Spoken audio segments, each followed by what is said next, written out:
Hello, Walking the Ropes fans. I am Blake, and welcome to the next episode of Walking the Ropes Wrestling Review for AEW Dynamite from Philadelphia, Pennsylvania. In today's show, we have the 2-year anniversary of AEW Dynamite. But before that, make sure to check out the Walking the Ropes link tree for all things Walking the Ropes. To open the show, we had the 8-man tag team match, the Super Elite versus Bryan Danielson, Christian Cage, Jungle Boy, and Luchasaurus. AEW was so smart here. They knew this match was going to be a big ticket item, so instead of opening with the entrances like they do every other year or every other show, they did a live stream showing the 10 minutes before the show started. So we had all the entrances done and ready by the time Dynamite's opening credits aired, and we had the bell ringing as right after we said, "It's Wednesday night, you know what that means." And right as the bell rang, it was an epic match. In all honesty, if you've not seen this match, it'd be a lot easier for you to understand what I'm saying, basically, if you just watched it. It's from start to finish, it was just boom, boom, boom. And I know people probably get tired of hearing this, but these are 8 of the best wrestlers in the world, and people do probably get annoyed now hearing this, but it's so true. You can honestly close your eyes and point to someone in the AEW roster, and they're a world-class performer 9 times out of 10. I mean, obviously, there are some of their new trainees back there, which will eventually be on that level, but right now, you look at anybody in that locker room, they're all world-class. But moving back to the match, it had all you could hope for, and then some. It was an action-packed match from bell to bell. Jurassic Express and Christian Cage and Bryan Danielson worked really, really well together, giving the Elite a run for their money, and the Bucks eventually hit the Indy Taker on the outside on Cage, and he's taken out for the rest of the match. We didn't see him. We got Bryan and Kenny in a one-on-one again for a long while. I can't wait to see them go in a singles title match, or not necessarily the title match, but a singles match again. We had multiple dives to the outside, and then just like when it looks like Luchasaurus and Jungle Boy have it won, of course, the Elite gets their hands dirty, hits low blows on Luchasaurus and I believe Jungle Boy, and then Bryan and Jungle Boy do start to come back here, but the Elite hit the BTE trigger on Jungle Boy after dealing with Bryan Danielson, my apologies, and they hit the BTE trigger, a 4-person BTE trigger this time, for the win. The Super Elite defeats Jungle Boy, Christian Cage, Luchasaurus, and Bryan Danielson. For my overall, I gave it a 4.5 out of 5. It was a really, really solid match, all honesty. I mean, nothing to complain about. There's going to be some awesome story coming from all of this. Jon Moxley is talking next, and he says no one can pin or submit him, so now he's in a ladder match, and that he's going to win that. He did win the Money in the Bank ladder match in WWE, so it is not unrealistic to believe that. CM Punk comes out and talks about his past in Philly and then what's been going on with the last few weeks, and he moves on to this Friday. He challenges Daniel Garcia in a one-on-one because of what Garcia did to try and ruin Punk's match with Darby.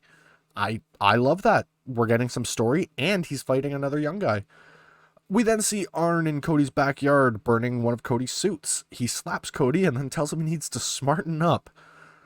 We then see Bobby Fish talks about coming to AEW and instantly challenging for the title. It says Sammy will be the shortest reigning TNT champion. We then get the TNT championship match. Sammy Guevara defending against Bobby Fish. This is a really cool way to debut a new guy, because you likely saw on social media, Bobby Fish is all Elite. He did sign with AEW. It's a great contest between these two guys, and it's a title match, which is just awesome. You basically had the champion selecting his challenger, which for the TNT title, it's been that, because that's exactly what Miro did. He called out his challengers, not the other way around. I really do enjoy that. So I'm all for this. Both men show off their strengths here, and Bobby starts to wear down Sammy, and the two men brawl on the apron, and Bobby kicks Sammy off, and he seems to be a step ahead, because that was the second time he had kicked Sammy. He initially kicked him off the ropes, and then he kicked him off the apron there. But Sammy then shows what got him to the title, and he comes back with a huge flurry, with Sammy eventually going up to the top rope, but he's cut off. And Bobby hits an avalanche falcon arrow, and he sets up for a big roundhouse kick, but Sammy avoids it, catches him, and hits the GTH for the win. Sammy Guevara defeats Bobby Fish to retain the TNT Championship. For my Malteser scale, I gave this a 3.75 out of 5. It was fantastic, honestly. I mean, they really did a really good job here with debuting Bobby. He showed his strengths, and as well they showed why Sammy is the champion as well, and I'm so happy Sammy's the champion. Like, it's going to be his first title, obviously, in AEW. He's bound to win the world title eventually, and we do move on to his next kind of opponent. It looks like it's either going to be one of the men of the year, or it could even be one of American Top Team, I guess, because after the match, American Top Team jumps Sammy, and Chris Jericho and Jake Hager come out to make the save. But Dan Lambert says in Miami, the men of the year, Scorpio Sky and Ethan Page, and Junior Dos Santos will face the Inner Circle in a 6-man tag team match. Jericho says they're going to take them out, but this is really cool. Junior Dos Santos is coming into a wrestling ring. That's really, really awesome. I'm excited for this. They also mentioned that Jorge Masvidal is going to be ringside, which is, I mean, this is just a lot of huge names for AEW. It's really cool. Going to sell some really big tickets in Miami for sure for that. The interesting thing, obviously, we did not see Ethan Page here. He was having his kid. I believe that actually happened that Wednesday. So, it's, at least that's what it seemed like. I could have been mistaken from what I saw on social media, but who knows? Either way, because we didn't see Ethan Page this week. But either way.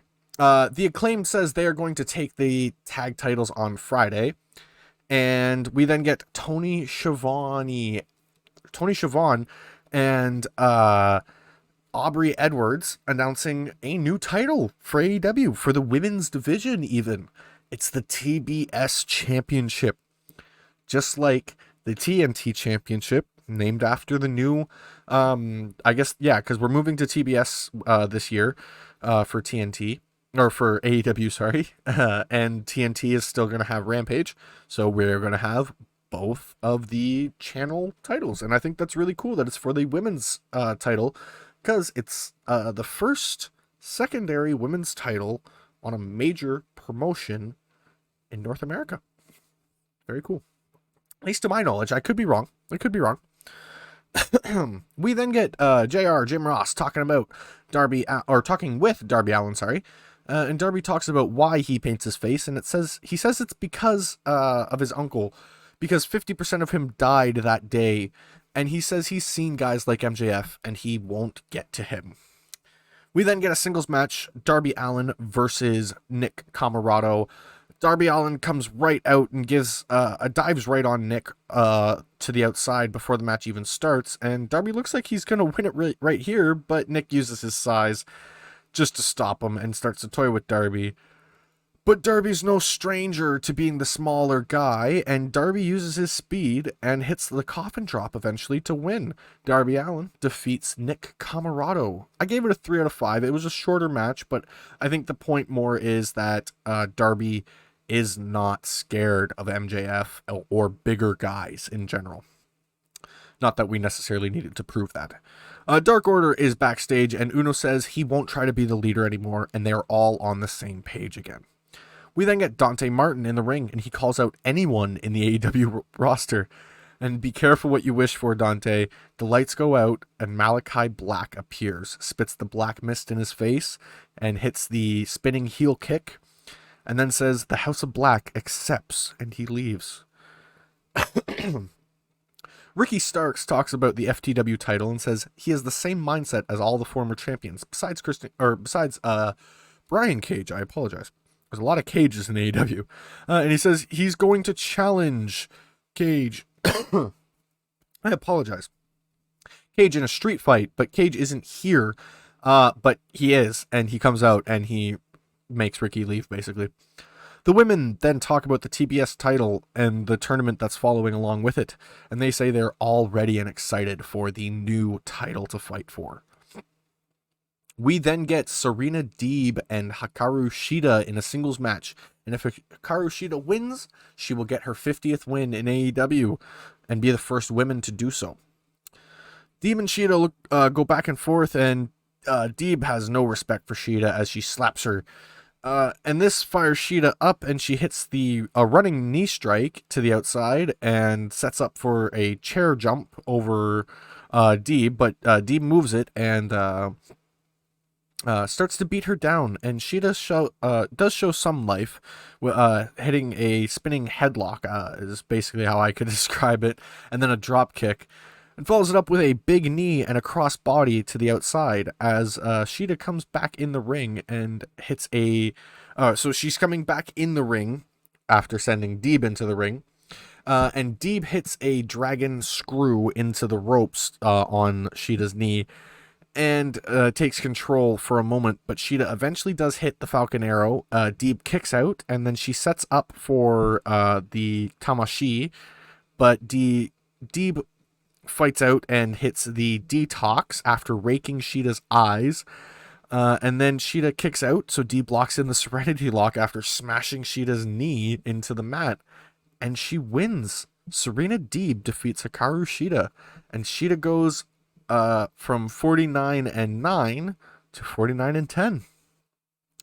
Malteser scale, I gave it a 3.75 out of 5. I really did love this because it surprised the hell out of me that Shida didn't get it, especially because they had this plaque there.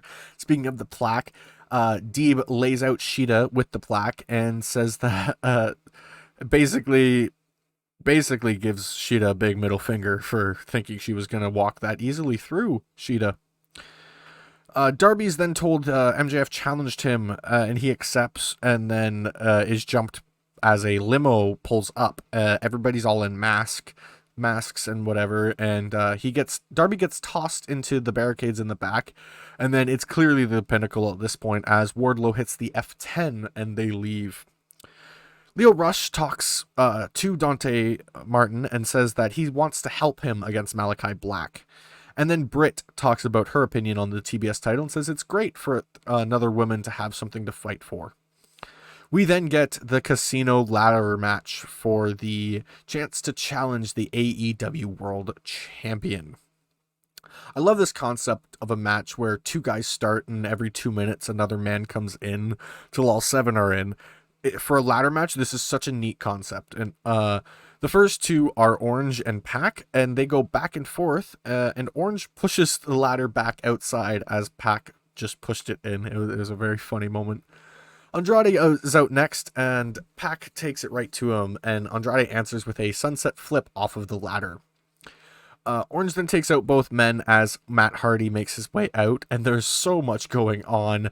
Pac hits a dive as Lance Archer makes his way out to the ring, and Archer comes in, takes out everyone, and then waits for the next man, which is Jon Moxley. And they brawl out in the crowd. Moxley tosses a chair at Archer, and everyone is brawling as the Joker gets revealed, and it is Hangman Adam Page. He makes his return after a few months of being gone. He hits the ring, clears house, hits everyone is trying to win here, basically, except for Matt, it seems. He takes himself and Orange out, and then in the ring, Hangman hits the buckshot on Archer, climbs to the top of the ladder, but has to fight Moxley off the ladder, and then Hangman wins. He wins the ladder match. Hangman Adam Page is going to challenge for the AEW World Championship. For my Malteser scale, I gave this a 4.75 out of 5. I loved this, honestly. It was perfect. I couldn't have imagined a better match here. I gave it a 4.75 because obviously there have been better matches, but you get what I'm saying. For my overall for the show, I gave it a 5 out of 5. It was a perfect show, start to finish. Everything was exactly where it needed to be. For my matches of the night, it's the 8-man tag match and the casino ladder match. I loved both, and I couldn't decide between one or the other. My segment of the night, it's the Men of the Year and American Top Team challenging the Inner Circle. I think it's going to be awesome. And my performer of the night is the Hangman, Adam Page. So good to see you back, and please go take the title from Kenny. I am looking forward to you being the world champion and fulfilling what you said you were going to do before AEW had any shows. You wanted to be the first AEW world champion. You can't be the first, but you can be world champion now. Go and do it. That is all for this episode of Walking the Ropes Wrestling Review. Thank you all for watching. If you enjoyed, make sure to like, subscribe, and hit the bell icon to get notifications whenever we upload a video, and I'll see you in the next one.